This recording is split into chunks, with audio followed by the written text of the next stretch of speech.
Hi, this is Dr. Monroe, and I'm back with your weekly chiropractic health and wellness update. This is the first week of October, and October is Breast Cancer Prevention Month. So I'd like to just give you a little heads up as to what we're going to be doing over the next 4 to 5 weeks. And that's going to be reviewing some articles that I find on our doctor's resource page that are associated with breast cancer prevention, and maybe some breast cancer testing. Some really good information, and of course, very timely. Something else that's going on in our office this month is on October 15th, we're having a breast cancer prevention class at the Mustard Seed Cafe. All you really need to do to attend that class is just call the office at 614-879-5070 and just reserve your space. Now look, I believe this is some life-saving information.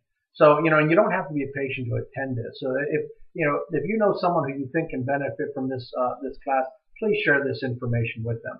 And I'd love to see you on the 15th. So let's dive right into this first article. And boy, we come out of the box flying with this one. A lot of information covering things from symptoms to risks to foods you should eat, and even some nutrients that have been shown to be beneficial. So let's talk over some of the things that may have a positive or a negative effect on developing the risk of breast cancer. And one of the things that helps decrease the risk of developing breast cancer is the later in age that you actually have your first menses. Another thing is the earlier in life that you tend to have a full-term pregnancy. Well, that would be late teens and into your 20s.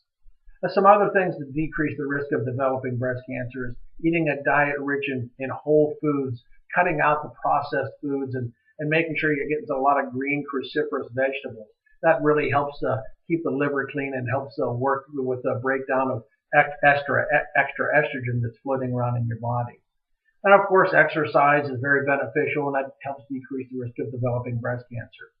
Now some risks associated with developing breast cancer are if you're a smoker, well, you shouldn't be doing that for a variety of reasons.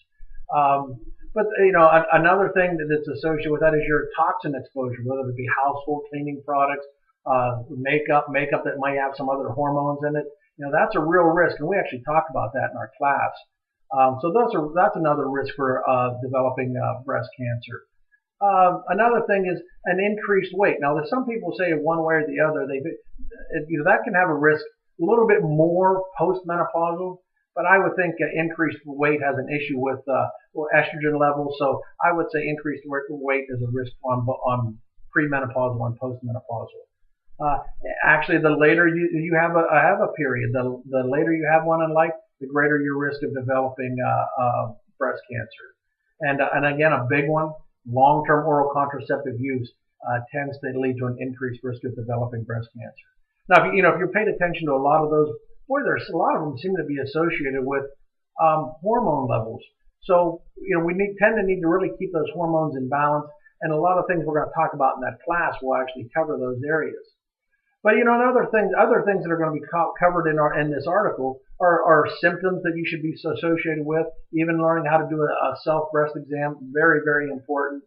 Some of the foods we should be eating, as I mentioned, there should be some whole foods, and get away from the processed foods and eating some lean meats and fish and chicken and pork, and keep your red meat consumption down to a smaller level. Very good strategies to use.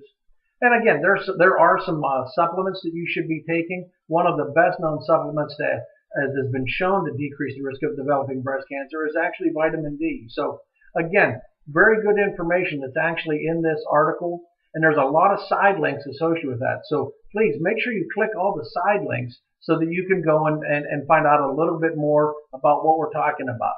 Great information. Hey, here's what we're going to do. I'm going to put a link to the article right below this video so that you can go find out a little bit more about what we're talking about.